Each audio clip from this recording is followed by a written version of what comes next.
Hello my queers and welcome back to my channel.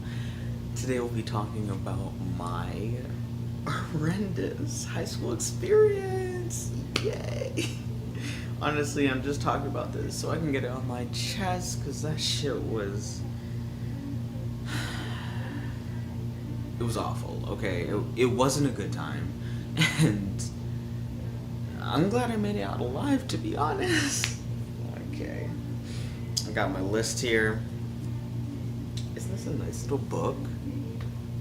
I forgot where I got it. I think I got it in like middle school. My great grandfather gave it to me. Anyways, okay.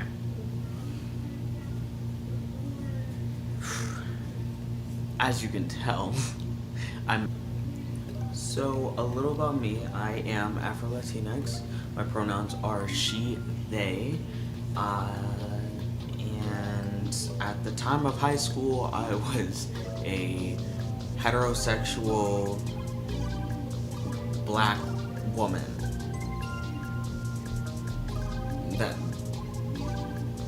unfortunately dated men. I know, don't cancel me, please. It happens, okay? You know, I wasn't as enlightened yet. It's just, it happens to the best of us. But, you know, we're past that point. You know, I've been enlightened by Punani, and I've been this way ever since. Anyways, I'm telling you that because of the experiences that I had in high school. For instance, it was, if you don't know, I went to high school in Woodbury, Minnesota, and it was just very white. I think I had, my graduating high school class had about 16 black people who graduated. And it wasn't because other black people were failing out or anything like that. It was simply because no one was within that school district that was someone that looked like me. So it was very secular at times, and I had to navigate around being a black person and being Latina throughout that time period. It was mostly just a lot of like straightening my hair, doing an obsessive amount of eyeliner. No wonder I was on Tumblr like that. And I was like, for instance, I was like teased for when I wore like box braids.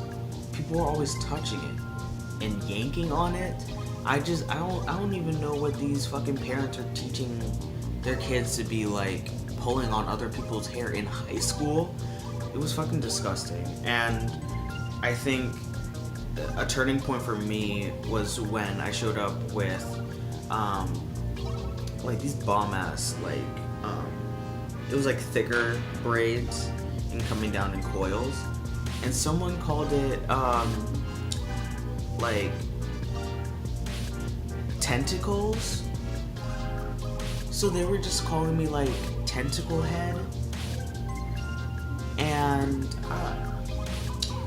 obviously that hurt. I mean, I was, what, 14?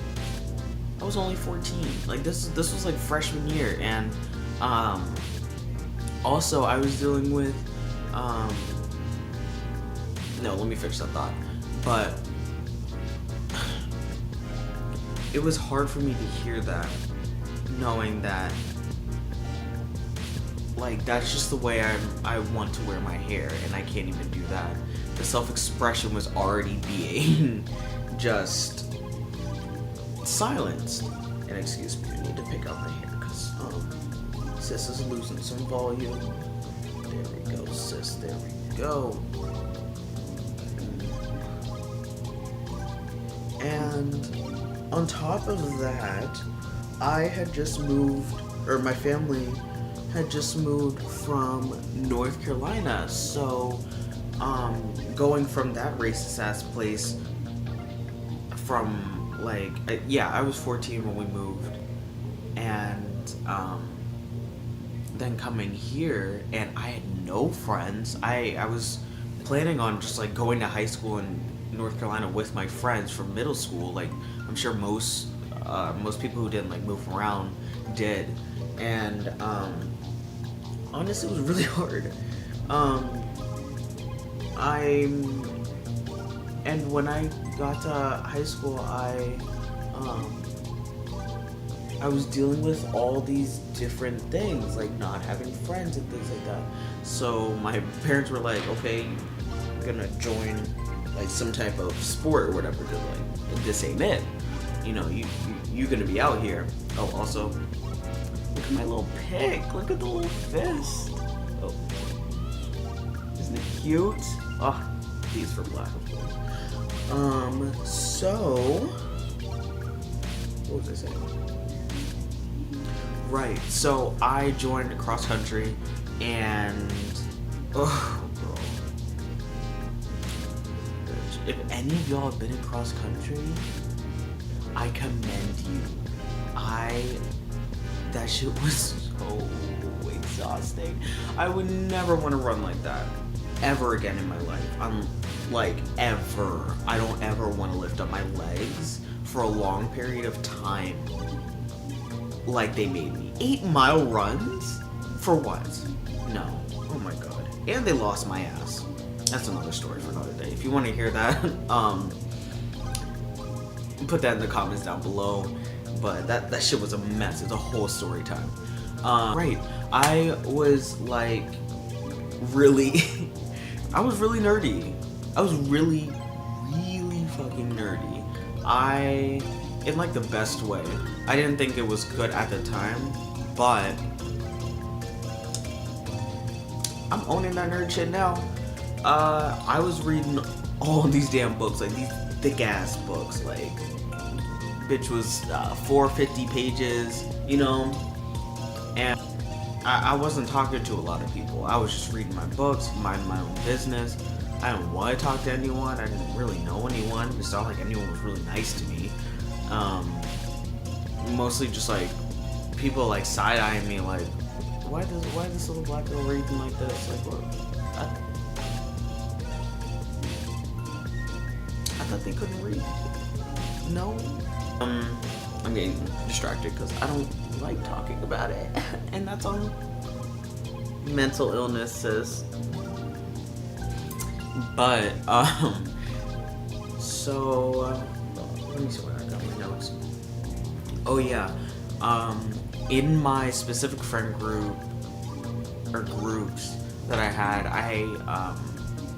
I just started like putting myself in different, like, anything, clubs, sports, things like that. Obviously, fucking quit cross country because that shit was ass. That shit was like, no. And plus my booty was getting real small because like they don't hold a lot of like muscle like that, and I'm not with that. I like my booty fat. That's just how I prefer my booty to be. And other things that I would like apply myself to is like humanitarian club. I was in band. I was an alto sax player, and shout out to all my instrument players out there. But I was pretty good, you know. I got awards and shit. Like I was just out here chilling. But also I think I kind of like spread myself thin, because I was in a lot of shit. On top of band and like several different clubs, I was always just trying to keep up. my friend groups, they were very, very smart. Like, very smart. Like, they got 4.0s, 5.0s, like, because they were taking, like, hella AP classes. And I was just like, I'm like, is something wrong with me? Like, and that's the whole, like, imposter syndrome type of thing. Like, and if you don't, for those of you that don't know, imposter syndrome is like a collection of feelings of inadequacy. I'm reading it right here. A collection of feelings of inadequacy that persist despite evident success. Imposters suffer from chronic self-doubt and a sense of intellectual fraudulence. AKA, I was the only black person in there. Basically. And it was like extremely difficult to navigate around that. The black people that I did interact with would berate me because I am very. This is like, okay, English is my second language. Let me put it like that. My first language is Spanish. I'm Latino, so like they would always be telling me like, nah, you gotta pick one. You can't just be both. Like you have to pick one. And I'm just like, you know, I'm stupid at the time. I'm just like, I guess I'll just be black. So I was just black. I wouldn't bring up my Latino side when I was with my friends, ever, like ever. And it was just it really silenced the way that I presented myself and the way that I spoke. I was constantly trying to work on getting rid of my accent, which honestly I think I did it way too effectively. Because, girl, it was very limiting. Because I already mentioned like the hair, then how I speak, how I dress. I'm gonna put a little trigger warning if you want to like skip forward a little bit, a little forward in the video. I was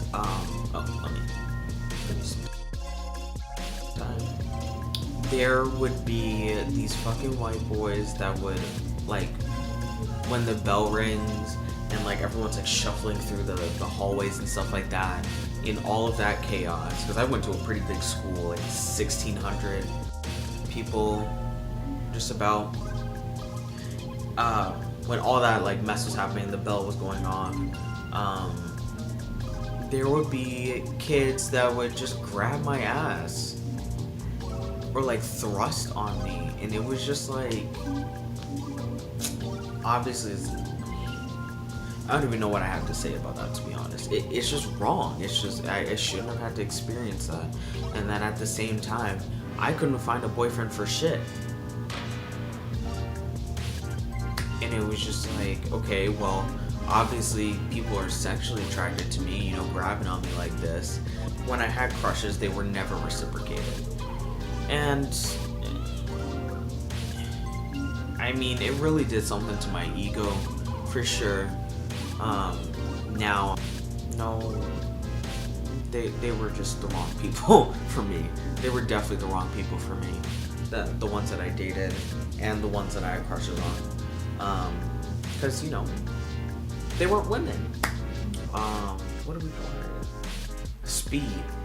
This girl Speed just on my ass all the time about, like, just berating me over like little shit, like, oh, you're gay for doing this, oh, you're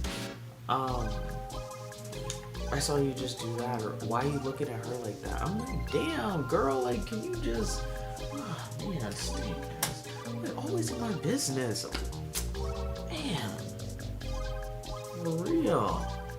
So obviously at the time I'm shy as hell, so I'm not saying anything. I just get quiet as hell.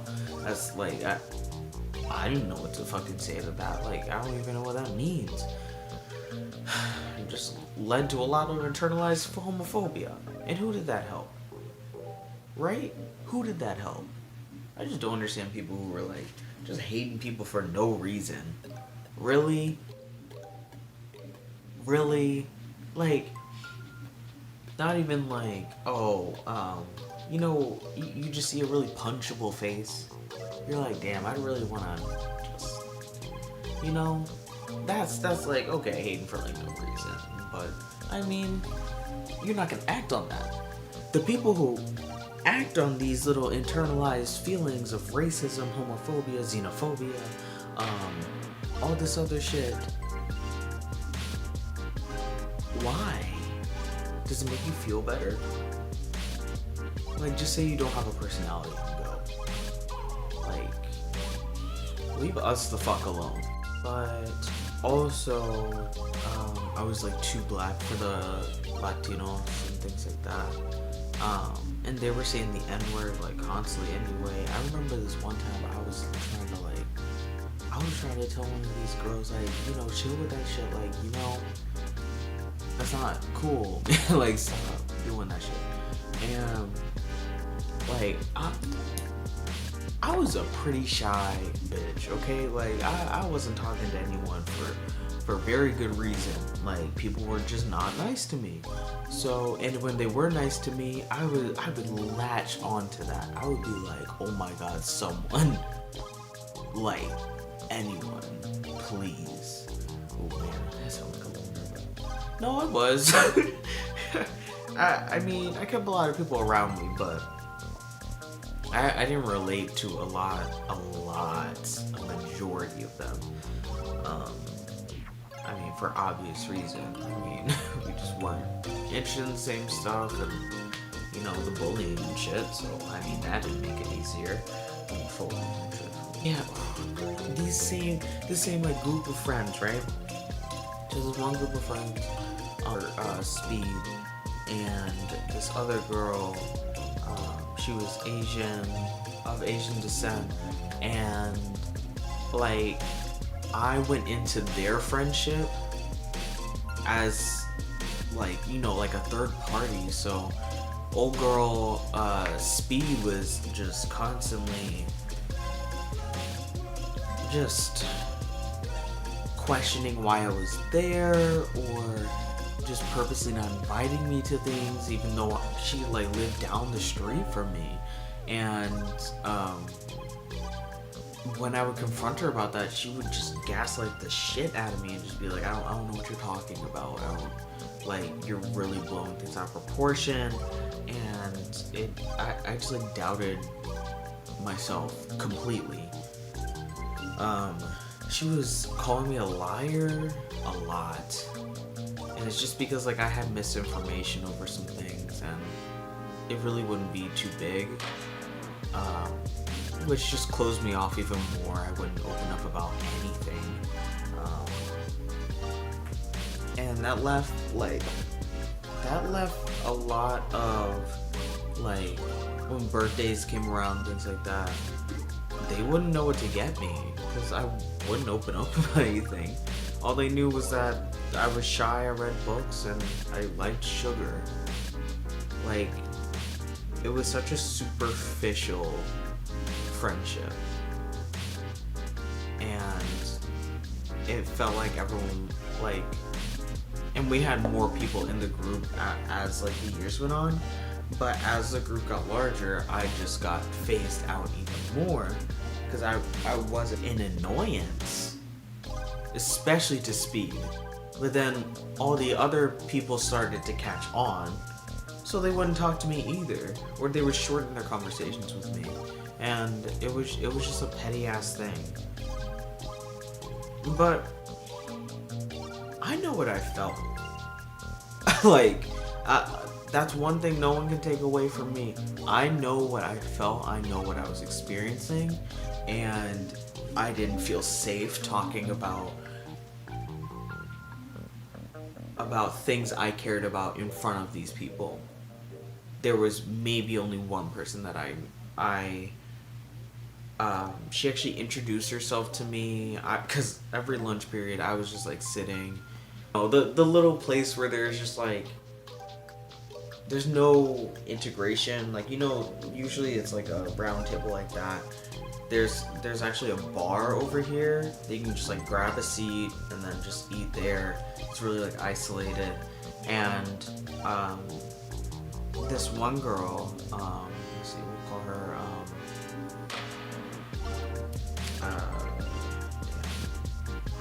I don't want to use any white names because that's not it. We'll call, because she wasn't white. Ooh, maybe I shouldn't say that. There were so little white people of color that it was just weird, to be honest. We'll call her Ice. She was of Indian descent, and Ice like introduced herself to me, and she's like, "Hey, I realize you're new here." Just like the whole spiel or whatever, like, and things like that. And she really opened me up. Like, she just started having lunch with me every day. And I was sorry, I'm a Cancer. I cry like this. So yeah, it was really nice. It was like really comforting, because like she was the only one to pay attention to me and not like call me these fucking horrible names. Like, I mean, man arms, just again, high school was fucking terrible, and like, that's that. Honestly, I could have ended the video saying high school was terrible and y'all would understand, because these people are toxic, okay? So toxic. Because I forgot, I was treated really, like I was stupid a lot. This one girl in particular, we're gonna call her Stacy, she fucking tried my ass. And she was a new person too, like she had just transferred there for a little bit, and all of a sudden, anything I said was, she's cutting me off. She's cutting me off and she's saying, let's review that. I'm like, ooh, she was just so stale, man. So she was just outwardly like just dope. She just treated me like a piece of shit. Like I was literally nothing, and everything I was saying was just dust. And so what I ended up doing one day was I deadass almost fought her, because she tried to cut me off again. And I was like, what's your fucking problem? I was like this close to her fucking face. I was like, what's your fucking problem? You're gonna fucking stop cutting me off, because I know what you're doing and I see you. I was in her face. Like her shit, she would lean back with it. I was in her fucking face. I would never give her the fucking light of day to disrespect me like that again. No fucking way. My friends pulling me back. They never seen this side of me, because I'm shy. It takes a lot to get me angry. But when you reach that limit,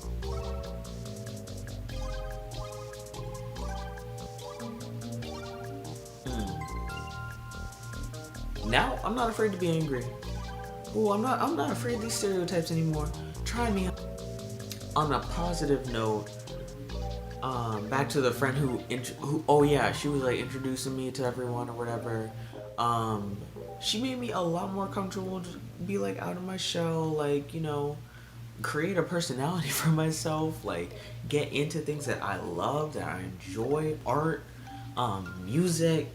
You know, I think I took like some English classes with her. It was just a fun. We came from the same like background, like household background of a abusive home, and it was nice. It was nice. It was, I mean, not that was nice. It was having someone else to connect with like that. I was like, dude, these ain't shit, niggas. Like, ain't shit. Like, I know you have someone in your head right now. That's that person. Like, exactly that. Wouldn't talk to you outside of school. Just wouldn't give you the... Girl, I had this one boyfriend who was such a dick, man. But jokes on them. I've broken up with all my exes. At least all the guys, you know. Because, I mean, there was a point where I would just get, like, fed up with their shit, man. Like, I'm like, God. But, let's see what else. Yeah, okay, well, okay, I should talk about my friends. So, the friends that I had were pretty homophobic. So, I mean, on top of my family was, like, pretty homophobic. Again, another story time. But,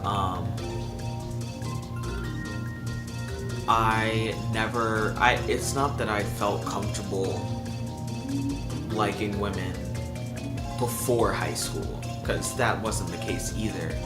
But high school definitely didn't make it any more comfortable to be out. I remember she was obviously lesbian. She was out and proud, not like, you know, looked lesbian. Actually, no, she definitely had the look. She was cute.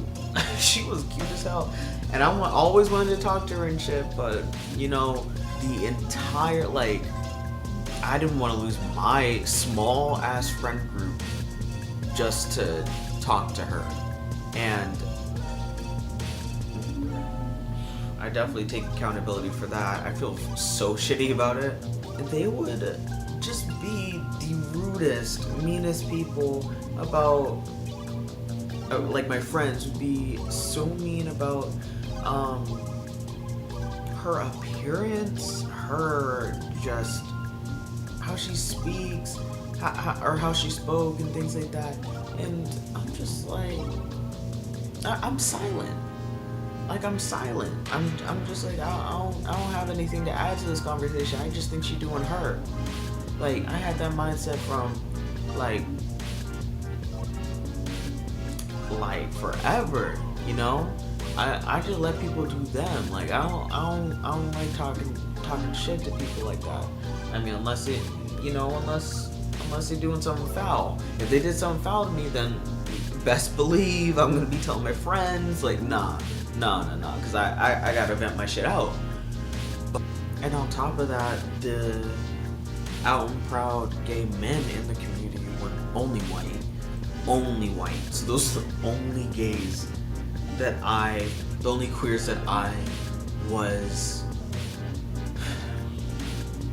had seen, like, which is obviously bad in so many different ways. So my day-to-day was, okay, I wake up at like 5:45 a.m.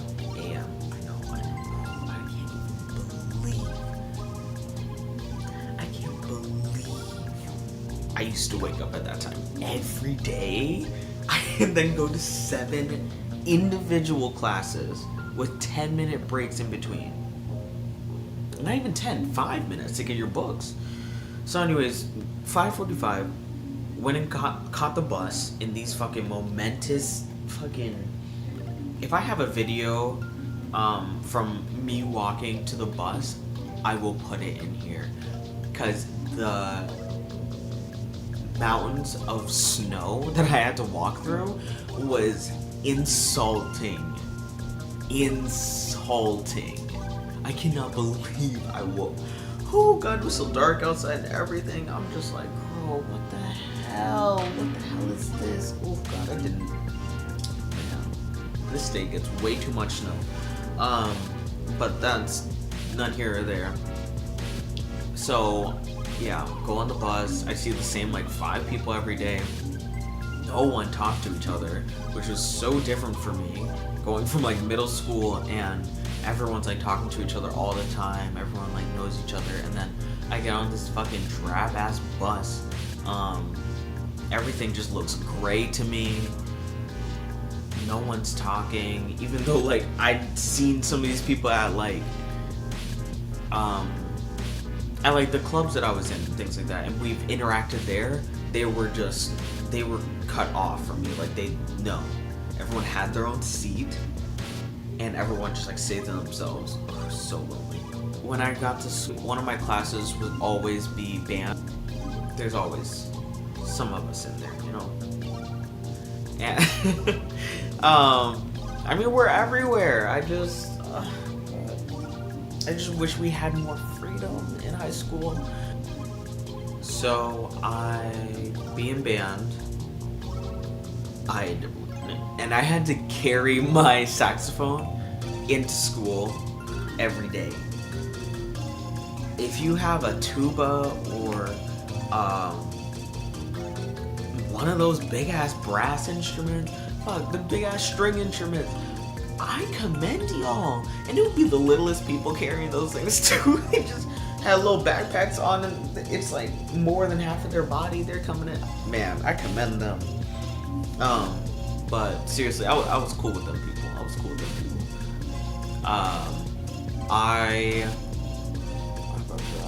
And then somewhere in between there, I would take a bus to college because I was working on my education while I was doing all this. Because, girl, I didn't want to be in school. I mean, it wasn't a good place to be. So, like, after that, I would come back. Hopefully, like, make it in time for lunch. I think I got like an extended lunch because of that. Then take one more class or something, like an art, and then I go to track practice. Track practice was at least 2 hours long. And those who were athletes in high school or participated in sports, y'all know, like, I was just exhausted after all that. I was exhausted. Because in the mornings I had to, like, 5:45 or earlier to get my eyeliner, straighten my shit, like, brush my teeth, like, wash my ass. God, make sure I have the right clothes on. Make sure I don't look too black. Make sure I don't look too Latina. Oof, God, oof. I'm just getting stressed thinking about it. Because I was so worried about, like, people's perceptions. It was like plaguing my life. People's perceptions. And it was like obviously like terrible. After practice, like, you know, I would go back home and at least I could be Afro-Latina at home. That was the silver lining. At least I could be Afro-Latina at home. But I definitely couldn't be. I couldn't be who I am. Non-binary, gender non-conforming. I did not have those outlets. I didn't get to be creative at home. Like, I didn't get to be non-binary, genderqueer. I still didn't have expression of how I dress because I wanted to wear, you know, basketball shorts, tank tops, oversized t-shirts, sweaters. I was so uncomfortable with my chest. I was so uncomfortable. I'm holding my chest right now because, like, I got top surgery this past January, and like, I feel so comfortable now. It's just so refreshing. It's so refreshing to feel comfortable in your own body. Okay, so I don't know why I'm like embarrassed about this, but I would take, you know, are you gay quizzes, and of course it would be like, yeah, I think so, sis. Like, honestly, if anyone who Googled that in high school or in middle school, you're gay now. Or You're queer. You're queer. I know. You can't hide. You can't hide. We're here. We're queer. It's gonna come out of you someday. You're just not like it yet. That's the tea.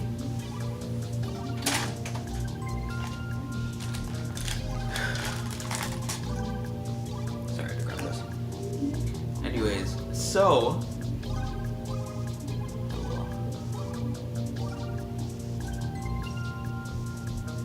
ignore my crooked teeth. Fun fact, I never had braces growing up, so I'm just blessed, I guess. I just try and smile with only my top row so that it'll, you know, just cover up other stuff. So after, you know, doing those type of things, looking up, you know, are you gay? Yeah, I was making my Sims kiss, I was making them fuck, you know, like I'm sure a lot of us did. And what else? Any way that I could like express how I was, like how I wanted to dress or how I wanted to look, I was doing it. When the first like GTA customizable thing came out, ooh, I was all over it. Saints Row, all over it. I made her look bomb. Like she looked like Storm. She was a baddie. She was slim thickum. Like she was slim thickum. Actually, you know what? I think I made the character I wanted to. You know, like fuck. All right, I think I'm gonna end the video here, guys. If you liked the video, make sure to comment, like, and subscribe.